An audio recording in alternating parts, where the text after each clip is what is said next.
Olá pessoal, vamos a mais um vídeo sobre o artigo 5º, né? Dessa vez começando no próximo inciso, que é o inciso 47. Não haverá penas. Aí vamos lá, ó. Esse inciso, ele é um contraponto ao inciso anterior. Então no inciso anterior, finalzinho do último vídeo, nós vimos lá quais são as penas que são permitidas no país.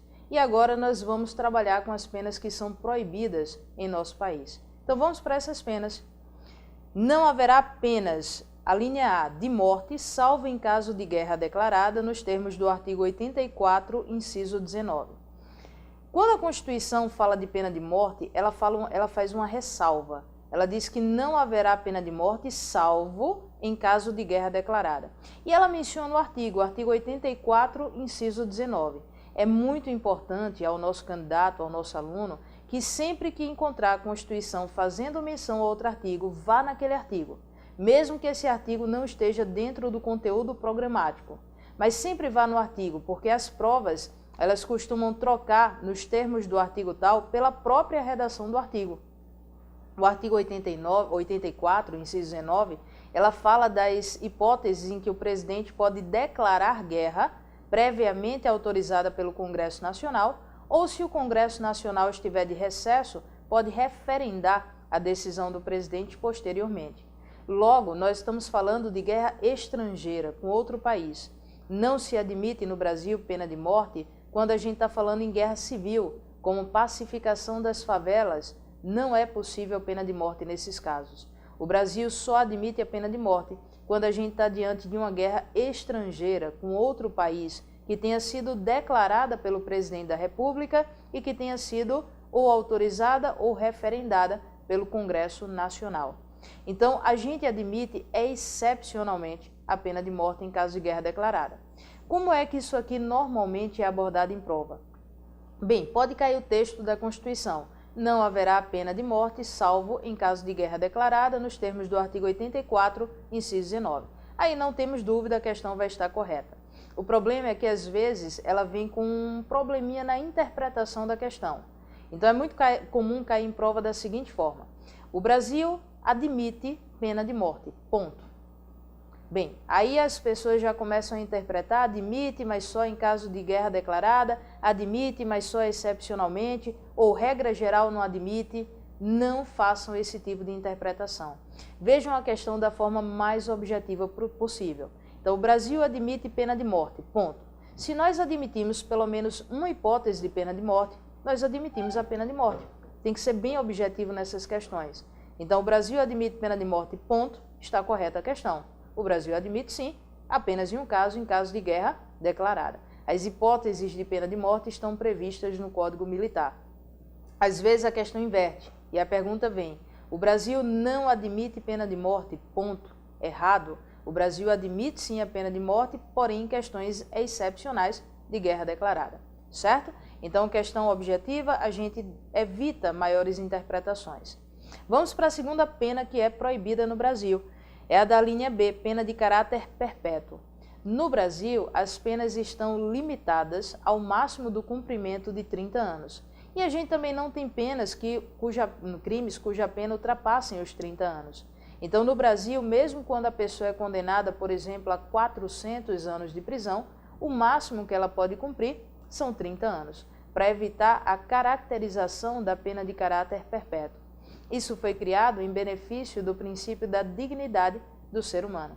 Então, a ideia é que ele não possa ficar preso para sempre, que ele tenha a oportunidade de se redimir e de se ressocializar para voltar ao convívio em sociedade. Então, muita gente pergunta: por que condenar alguém a 300, 400 anos de prisão se essa pessoa só pode cumprir no máximo 30? É importante que a pena seja fixada correta e adequadamente, porque os benefícios que ele irá gozar, eles são calculados em cima da pena fixada na sentença e não em cima da pena a qual ele vai cumprir. Por exemplo, cumprido 1/6 da pena, ele pode migrar de regime. Mas é 1/6 de 30 anos ou é 1/6 de 300, que é a pena fixada na sentença? É de 300. A cada 3 dias trabalhados, ele vai reduzir um dia da sua pena, mas não de 30 anos, e sim da pena que está fixada na sentença. Então, a ideia da fixação correta da pena é para que ele não seja beneficiado precocemente, ou seja, antes do tempo, porque a pena foi maior do que os 30 anos que ele efetivamente irá cumprir. Então, no Brasil, a gente não admite a pena de caráter perpétuo. Tanto a pena como o seu cumprimento estão limitados a 30 anos apenas. Vamos para o próximo, a próxima linha, a linha C. Não haverá pena de trabalhos forçados. Então, no Brasil, ninguém pode ser condenado judicialmente ao trabalho.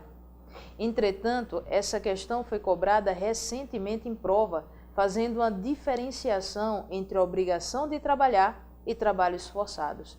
São duas coisas completamente diferentes.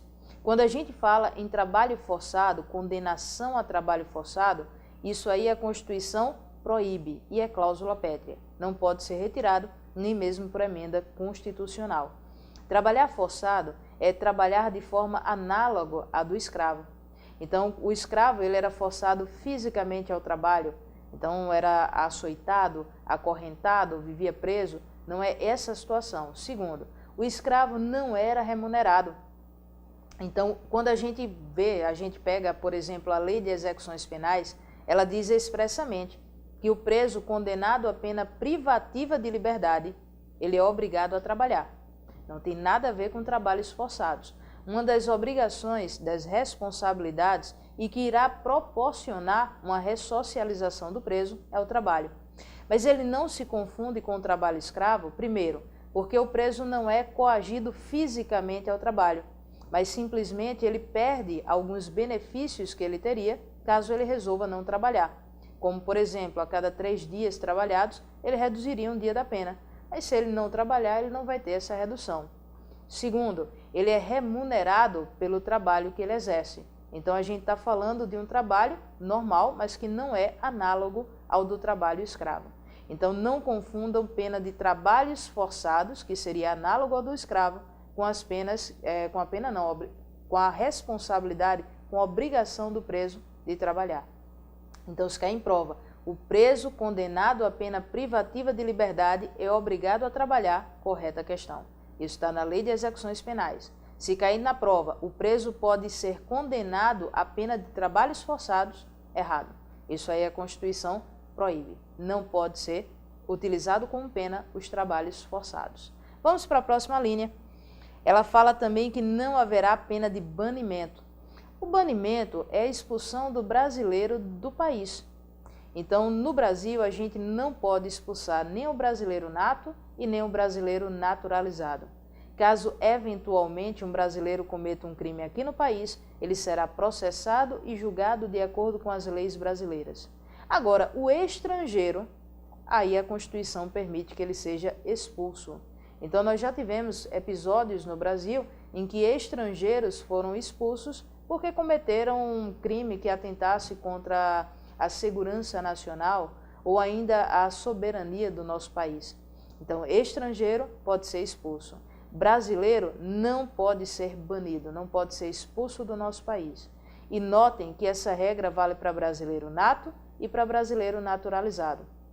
Nenhum dos dois podem ser expulsos do país. Serão processados e julgados pela lei brasileira. A próxima pena que é vedada é a pena cruel. A pena cruel é aquela que importa em grande dor física ou moral, que o Brasil não admite. Nós temos ainda alguns países no mundo que adotam a chamada lei de talião, que é olho por olho, dente por dente. Então, pessoas que são pegas roubando têm a mão cortada.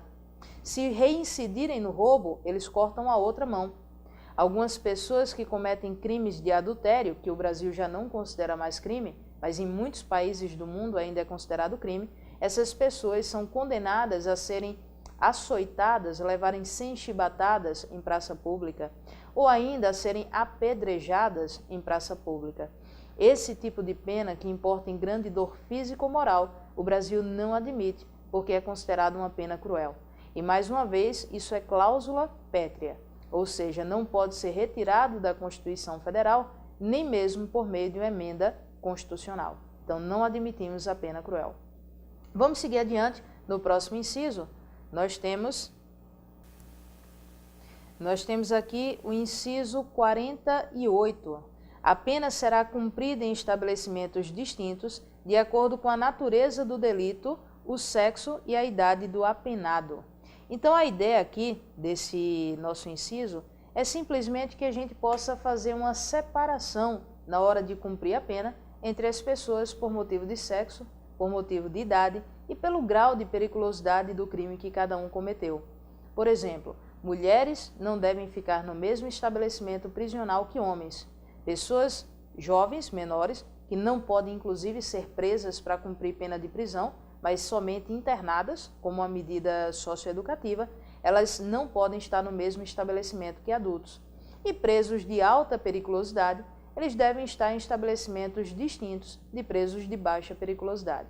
A gente sabe que na realidade brasileira, no caos que o sistema prisional brasileiro vem passando, nem sempre isso é respeitado, mas pela Constituição deveria ser respeitado obrigatoriamente, tá? E é uma cláusula pétrea também. Então vamos para o próximo inciso. O inciso 49 é assegurado aos presos o respeito à integridade física e moral. Mais uma vez é uma regrinha aí que a gente só consegue observá-la na teoria, né? O sistema prisional brasileiro, da forma como foi concebido e com a quantidade de penitenciárias e a forma como eles vivem lá dentro, a gente sabe que não existe esse respeito à integridade física e moral do preso na prática. Mas na teoria, a Constituição determina que esse respeito seja assegurado. Cuidado, porque em prova eles adoram alterar um pouco a redação e colocar palavras que, apesar de não serem jurídicas, elas fogem bastante ao nosso cotidiano. Então, por exemplo, outro dia caiu em prova uma questão que falava que era, abre aspas, é defeso assegurar ao preso o respeito à sua integridade física e moral, fecha aspas. Essa expressão defeso não é uma expressão jurídica, mas é uma expressão bem longe do nosso cotidiano e que ela é muito utilizada nas leis em geral. E ao contrário do que a maioria pensa, defeso não significa que é permitido. Defeso significa que é proibido. Então ficaria, é proibido assegurar aos presos o respeito à sua integridade física e moral. Errada a questão. Aconselho até ao nosso candidato que, caso ele desconheça o conceito dessa palavra, faça uma anotação, porque quase todas as provas cai uma questão que começa é defeso, que significa é proibido. Quando o candidato não conhece, acaba errando essa questão. Vamos ao próximo inciso. Inciso 50. As presidiárias serão asseguradas condições para que possam permanecer com os seus filhos durante o período de amamentação. Notem que o direito que a Constituição assegura não é da presidiária, de permanecer com a criança. O direito que a Constituição está visando proteger é o direito da criança de ser amamentada, o que dura aí, em média, 6 meses. Então a ideia é que as penitenciárias femininas tenham locais adequados para que elas possam ficar, as mulheres possam ficar com seus filhos para amamentá-los nesse período de amamentação. Então nós temos várias penitenciárias no Brasil que têm creches no seu interior, onde as mães, ao invés de ficarem com as crianças recém-nascidas na cela, elas ficam com essas crianças em creches com ambientes adequados para aquela idade infantil, ok? Vamos adiante. Vamos para mais um inciso, o inciso 51. Na verdade, o inciso 51 e 52, porque eles tratam do mesmo tema. 51. Nenhum brasileiro será extraditado, salvo naturalizado em caso de crime comum praticado antes da naturalização ou de comprovado envolvimento em tráfico ilícito de entorpecentes e drogas afins na forma da lei. E o 52. Não será concedida extradição de estrangeiro por crime político ou de opinião. Antes de mais nada, para a gente poder adentrar nesse tema constitucional, é importante trazer alguns conceitos e requisitos a respeito da extradição. Primeiro, extradição é a entrega de alguém de um país para outro país para que essa pessoa seja processada e punida por um crime cometido naquele país.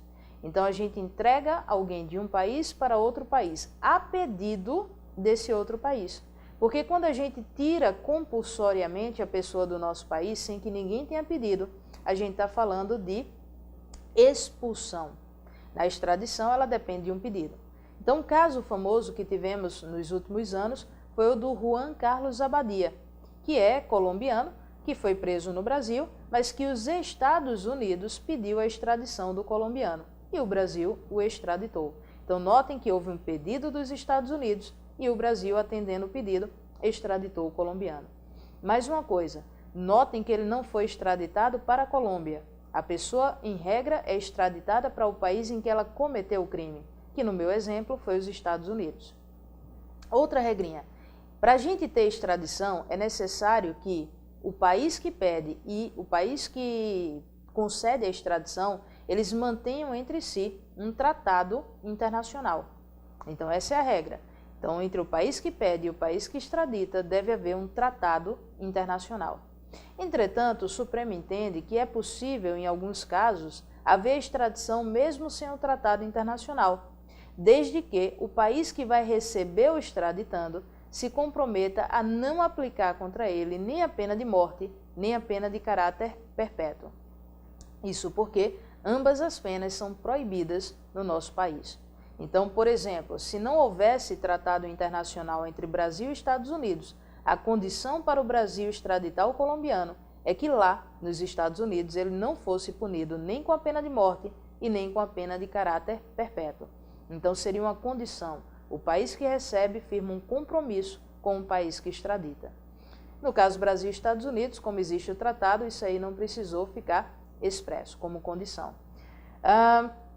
Outro requisito que nós temos para fins de extradição é o requisito da dupla tipicidade, que significa dizer que o crime cometido no país tem que ser também considerado crime no Brasil para que a gente possa conceder extradição.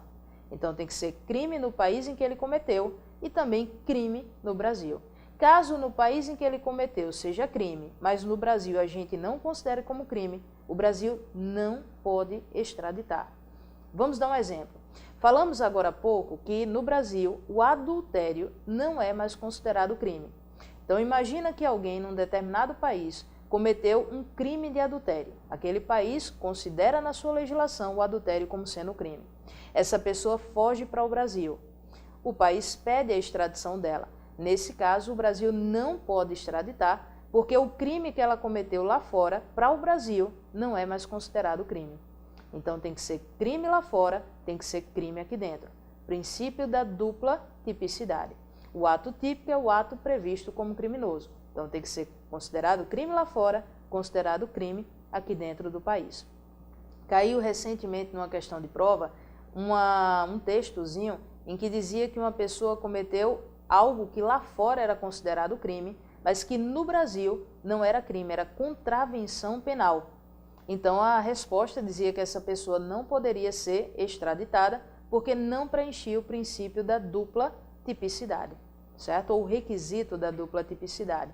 Por exemplo, uma pessoa cometeu o crime de jogo do bicho lá fora, mas o Brasil, jogo do bicho, não é considerado crime, e sim uma contravenção penal. Então o Brasil não pode extraditar. Então vamos voltar para o nosso inciso para a gente fazer uma diferenciação entre os casos de extradição. Então vamos lá para algumas regrinhas. Primeira delas, o brasileiro nato não pode ser extraditado. O brasileiro naturalizado, ele pode ser extraditado por crime cometido antes da naturalização ou por comprovado envolvimento em tráfico ilícito de entorpecentes ou drogas afins. E o estrangeiro, como regra, pode ser extraditado. Só não poderá ser extraditado por crime político ou de opinião. Bem, a nossa Constituição ela deixa isso bem claro. Então, olha só, brasileiro nato não pode ser extraditado, em nenhuma hipótese. O naturalizado, existem exceções. Ele pode ser extraditado caso o crime que ele está respondendo tenha sido cometido antes de ele se naturalizar brasileiro. Isso foi criado para evitar de a pessoa cometer crimes e se naturalizar brasileiro com o intuito de não precisar ser extraditado ou responder por aquele crime praticado em outro país. Agora, quando a gente trata do tráfico ilícito de entorpecentes e drogas afins, então a gente está falando de crimes que o naturalizado ele sempre pode ser extraditado, mesmo que o crime tenha sido cometido antes da naturalização ou ainda mesmo depois da naturalização. Tanto faz, ele sempre poderá ser extraditado. Então, naturalizado pode ser extraditado por crime comum praticado antes da naturalização ou por tráfico ilícito de entorpecentes e drogas afins praticados a qualquer tempo antes ou depois da naturalização. E a regrinha do estrangeiro é que ele pode ser extraditado, só não poderá ser extraditado por crimes políticos ou por crimes de opinião, ok? Bem, só mais um detalhezinho é que diz a Constituição Federal que cabe ao Supremo Tribunal Federal julgar originariamente o pedido de extradição. Então a ideia é que o país peça a extradição, isso vira um processo judicial, vai para a mão do Supremo Tribunal Federal e caberia a ele decidir ou não pela extradição. Porém, em 2010, nós tivemos algumas alterações na interpretação desse artigo. O artigo não foi alterado, continua com a mesma redação. Mas o Supremo entendeu que quem decide pela extradição ou não, hoje, é o presidente da República. Então, ficaria ao Supremo julgar apenas a legalidade da extradição e dar uma decisão dizendo a extradição é ilegal ou é inconstitucional. E aí o procedimento seria arquivado. Mas se o Supremo entender que a extradição é legal ou que a extradição é constitucional, aí ele encaminharia o processo ao presidente da República e caberia então ao presidente da República decidir se extradita ou se não extradita esse sujeito. Então, hoje, na prova, pode cair de duas formas. Primeiro, se cair o texto da Constituição Federal, sempre que cair o texto da Constituição, a questão vai estar correta.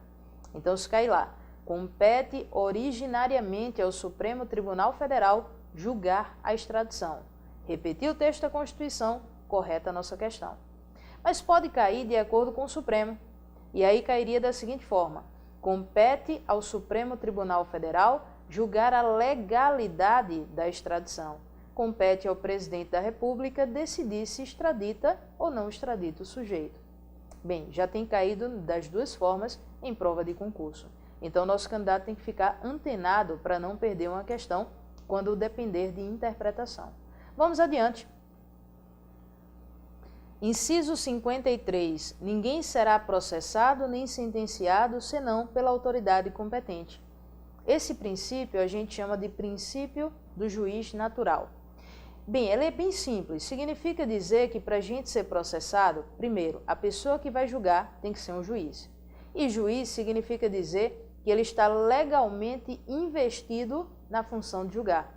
Então, ou ele é concursado e foi nomeado, ou então ele foi, nos casos dos ministros dos tribunais superiores ou do Supremo, ele foi nomeado pelo presidente da República, mas ele tem que ser um juiz. Pessoas que não são juízes, nomeados, concursados, elas não podem julgar processos. Segundo requisito, além de ser juiz, é necessário que a pessoa tenha dentro do rol de suas atribuições competência para julgar aquela matéria. Exemplo, um juiz trabalhista poderia julgar um divórcio? Não, porque juiz trabalhista não tem competência, ou seja, não está no rol de suas atribuições julgar divórcio. Um juiz civil poderia julgar um homicídio? Não, porque não está no rol de suas competências julgar matéria criminal e crimes contra a vida. Então, além do juiz ser juiz, legalmente investido no cargo de julgar, é necessário também que ele tenha competência para julgar aquela matéria, que esteja por lei ou pela Constituição, dentro do rol de suas atribuições, julgar aquela matéria. Caso contrário, o julgamento dele será nulo, não terá nenhuma validade para o direito. Ok? Então esse a gente chama de princípio do juiz natural. Vamos adiante no próximo inciso. Inciso 54. Ninguém será privado da liberdade ou de seus bens sem o devido processo legal. O devido processo legal é um processo judicial que assegure às partes a máxima justiça e a máxima obediência ao que diz a lei. Então, ele deve assegurar às partes ampla defesa, contraditório, esses dois a gente vai analisar no inciso seguinte. Ele deve assegurar o direito das partes de serem julgadas e consideradas inocentes até o final do processo. Só podem ser consideradas culpadas depois que a sentença penal condenatória transitar em julgado, que é o chamado princípio da presunção de inocência. Até o trânsito em julgado, as pessoas devem ser tratadas como inocentes. E também não deve admitir no processo provas obtidas por meios ilícitos, que também será objeto de nosso estudo. Então a ideia é que esse processo judicial seja o mais justo possível, para que as pessoas não venham a perder bens ou direitos sem serem julgadas de forma justa. Vamos adiante ver o princípio da ampla defesa e do contraditório. Inciso 55. Aos litigantes em processo judicial ou administrativo e aos acusados em geral são assegurados o contraditório e ampla defesa com os meios e recursos a ele inerentes. Primeiro, litigantes significam as pessoas que estão brigando, que estão em conflito no processo, que seria o autor e o réu da ação. Seja processo judicial, seja processo administrativo, para ambas as partes, autor e réu, tem que ser assegurado ampla defesa e contraditório. Ampla defesa é a possibilidade que as partes têm de se utilizar no processo de todos os meios de prova legais para que elas provem que elas estão falando a verdade. Então é a ideia que eles têm de poder se defender através de todas as provas que a lei admite, para que eles comprovem que eles estão com a razão. O direito não é só do autor ou só do réu, é o direito dos litigantes, ou seja, dos dois, do autor e do réu. Tudo que estiver ao alcance deles, para eles comprovarem que estão falando a verdade, eles podem utilizar como prova, desde que não seja obtido por meios ilícitos. O contraditório é um pouco diferente. Significa dizer que a parte contrária tem o direito de se opor às alegações da outra parte. Então, tudo que uma parte fala no processo, o juiz obrigatoriamente tem que chamar a outra parte para se opor, para se defender daquelas alegações. O juiz não pode se limitar apenas a acreditar num dos lados. O juiz precisa sempre ouvir as duas versões do fato. Tem que ouvir a alegação de um e a defesa do outro. E depois analisar as provas para que ele possa formar o seu convencimento, para que ele possa dar o julgamento final. Então notem que tudo que uma parte fala, a outra deve ser chamada para se defender, para se opor. A isso a gente dá o nome de contraditório. Em ambos os casos, processo judicial e processo administrativo, obrigatoriamente deve ser assegurado ao autor e ao réu a ampla defesa e o contraditório. Se faltar a ampla defesa ou se faltar o contraditório, o processo é nulo, não tem qualquer validade para o direito. Ok? Detalhe, às vezes o juiz erra e nesse erro esquece de chamar em algum momento a outra parte para se opor ou chamar a outra parte para produzir provas no processo, que a gente chama de cerceamento de defesa. Quando o juiz impede ou não possibilita a outra parte a ampla defesa e o contraditório. Isso também torna o processo nulo. Então, para a gente ter um processo administrativo e judicial válido, eles têm que assegurar a ambas as partes, autor e réu, contraditório e ampla defesa. Bem, vamos parando esse vídeo por aqui, mas no próximo vídeo a gente dá andamento ao nosso estudo sobre o artigo 5º. Até a próxima!